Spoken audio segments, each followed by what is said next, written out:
The road to our future as a veil. The path appears hidden, nearly erased on purpose. America's indigenous peoples and native foods. What if we lift the veil? Witness sacred seed. Remember the sacred food songs and celebrate the food dances. Discover what our ancestors knew. Unearth what is being lost and what is yet to be gained. What's behind the veil? Can we reconnect physically, mentally, and spiritually to indigenous foods? Should we? What if indigenous foods can connect us to each other and to nature? I believe that the connectedness of our past remains with us.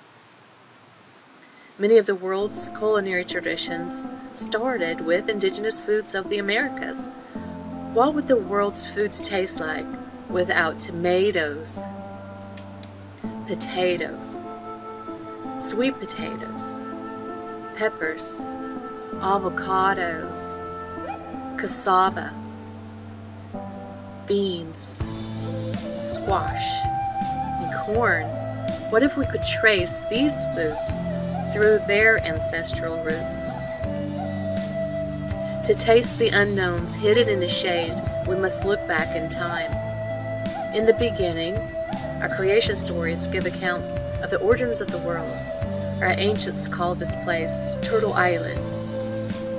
Corn traveled, one of our oldest relatives. Sacred corn ceremonies, corn songs remind us of relationships between people and food. Indigenous peoples made promises to corn, like a covenant. They domesticated corn in the lower tropics of Mexico. Evidence of corn traveled here from South America and Central America about 8,000 BC. That's 10,000 years ago. These first culinary scientists perfected corn, discovered food additives, and saved lives. 3,500 years ago, indigenous peoples of the Americas knew to develop nixtamalization, a process of adding dry corn kernels to alkaline water and wood ash to soften the corn and release the niacin in the protein. Nixtamal is traced back to the Aztec. Nixtamal can be ground hominy to make grits and masa. Centuries ago, the Hopi developed blue corn, a dusky, deep color, paper-thin, peaky bread. Blue corn, the center of Hopi life, brought here by the guardian spirit. Today's corn traveled through trade routes to get into your hands. A first was Cahokia, one of America's largest cities. Before contact, tens of thousands of Cahokian people thrived, with cornfields reaching between Ohio and Illinois. Their social plaza was 35 football fields. Cahokia's maize-based agriculture ushered in our Mississippian culture. The North Dakota Mandan Indians, at the heart of the world, enjoyed enormous corn reserves. Archaeologists discovered thousands of corn pits, holding more than 70,000 bushels of corn. Corn is one of the three sisters. Corn, beans, and squash. These are treasured ingredients. The Oneida call the three sisters the sustainers of life. Together, their complementary amino acids complete proteins, virtually eliminate the need for meat in your diet. Grown together, the three sisters know what to do. They'll stalk as a trellis, and the beans grow up, and then the bacteria on the beans feed the corn and the roots, which converts nitrogen so that they can breathe. And then this releases nitrogen into the soil so that it fertilizes the squash in the corn. And then the squash's wide leaves shade the soil and prevents weeds and retains the moisture in the soil. The Oneida say that the three sisters together yield up to 20% more produce on less land using less water. To the Navajo and the Hopi, there exists a whirling rainbow woman who brings the rains that nurture the sisters' corn, beans, and squash. The whirling rainbow brings promises of peace through understanding and equality. Animals, plants, and the elements have special superpowers. Wild greens and grasses, wild chickweed, plantain, watercress, sweetgrass seed ground into powder to make bread and drinks.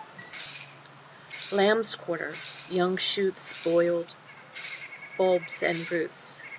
Wild onions, carrots, cattails, and lilies. Wild sour potatoes and sweet potatoes.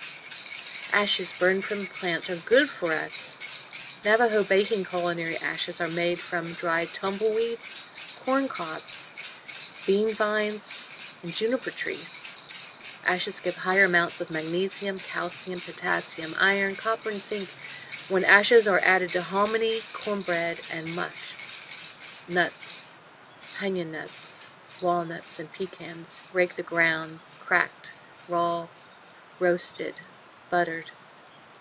Ojibwe maple candy, berries, wolfberries, chokeberries, sumac berries, taste like lemons.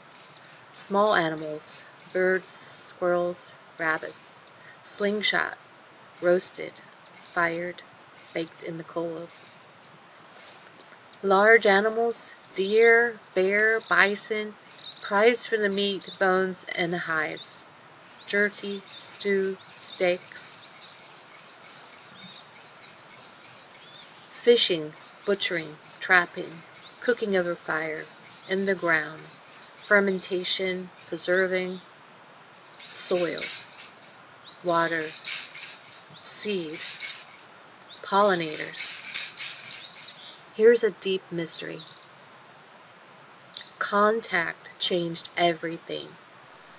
Known as the Columbian Exchange, this distinguishes between pre-contact and contact.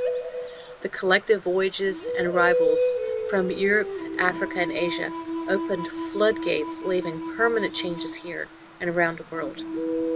Trading and purchasing furs, deer skins, rum, guns, slaves, all that altered our native foodways. Domesticated animals, pigs, cows, chickens, brought plagues and disease. Millions of lives, indigenous lives lost. Languages died. Foods overlooked. Medicines vanished. Cooking techniques passed away. Recipes disappeared.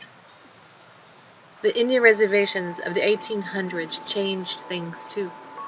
Forced away from their homelands, incarcerated with flour, coffee, sugar, salt, pork. Army-issued food staples, sometimes accompanied by smallpox blankets. Flour eaten with water. Coffee beans, green enough to make your stomach hurt. About 150 years ago, hard times on Indian reservations created fry bread. Fry bread comes from pain, perseverance, ingenuity, and resilience. America's wars, hard times.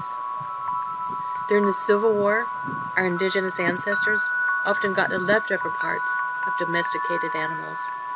Like many poor people, we ate blood sausage, made using the stomach of sheep, cow, or horse, chitlins, pig intestines, pudding, pork encased intestines, souse meat, pig cow head cheese, cracklings, crispy, crunchy solids that remain after the animal fat is removed, hog maws, pig cow stomach parts,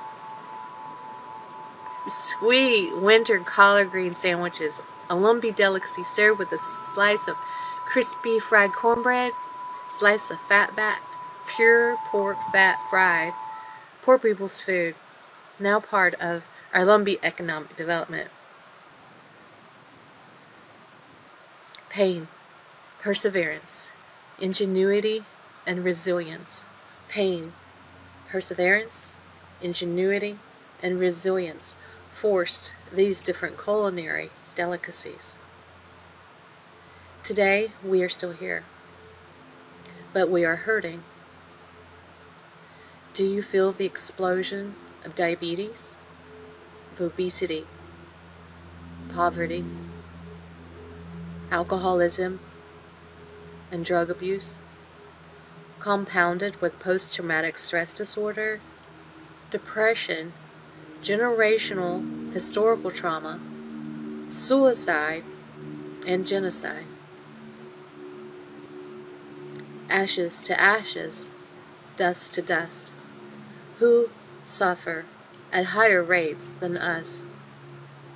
Boxed and frozen, highly processed, death consciousness in boxes and plastic bags.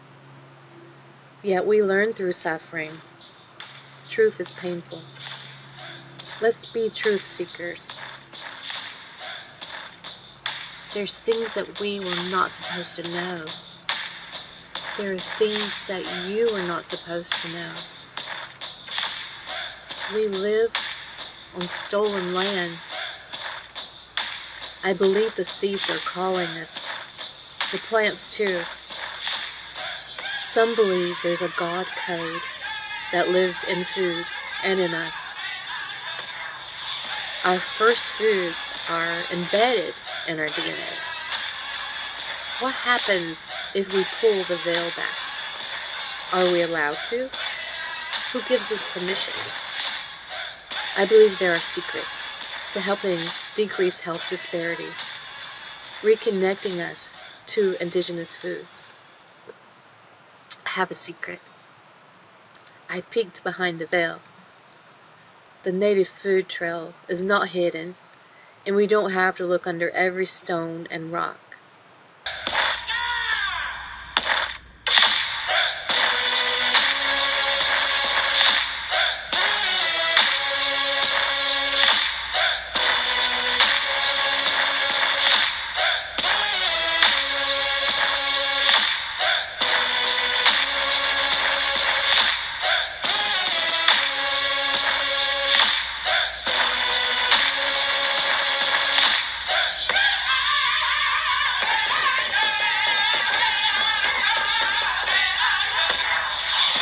Today, there's a movement in the spirit.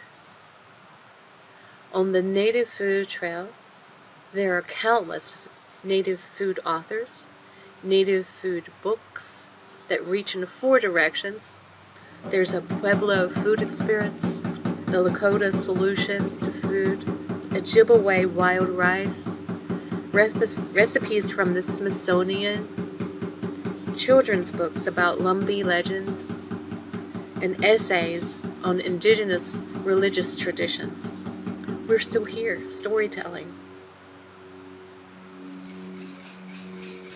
Award-winning documentaries wait to be watched too, like Return, Native American Women Reclaim Foodways for Health and Spirit, or Gather, about Native American food sovereignty. We're still here, teaching. Tuscarora Professor Troy Richardson at Cornell University protects his people's sacred strawberry corn, works with the Haudenosaunee Iroquois Confederacy to translate ancient sacred corn songs into English. We're still here, protecting. Monica and Victoria Ferguson at Virginia Tech University is working on a project to reveal sacred connections between women and indigenous foods. Millard and Connie Locklear's award-winning farm, New Ground Farm, is in Pembroke, North Carolina, and they're cracking the code on land sustainability and soil health. Their robust food network feeds our community. We're still here, problem solving. The North American Traditional Indigenous Food Systems, NATIVS, works to launch the first Indigenous Food Lab, an Indigenous restaurant and training center in Minneapolis. We're still here, empowering. Native American chefs and restaurants dot the United States.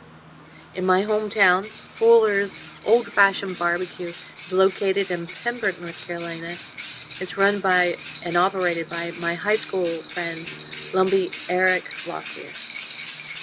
Awamni, founded by the Sioux chef, award-winning Lakota Sioux Sean Sherman, is in Minneapolis, St. Paul. Cafe Guzzo is located in North Fork, Arizona, and they enjoy a western Apache landscape. There's also YouTubers like Brian Yazzie, Rene Navajo, the traveling chef. We're still here, cooking. What if we reset the table? Reintroduce everyone to each other? What would happen if you discovered this food trail with me? The native food films, the foods, and native food chefs and restaurants, and native food change makers, native keepers of sacred seed. Sacred seed keepers tell us that sacred food songs can restore our human connection to food. The Haudenosaunee people of the Longhouse still sing seed songs, indigenous songs, powerful enough to wake the seed, songs of gratitude. I believe this could be a kind of homecoming.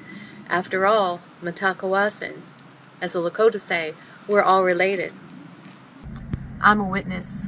I am a Locklear, proud to be a Lumbee Indian, an emissary, a food warrior from the swamps of Saddle Tree, North Carolina, and I believe that we can travel back in time to the beginning, to our organic beginning, to the foundation of food purity in nature's pantry.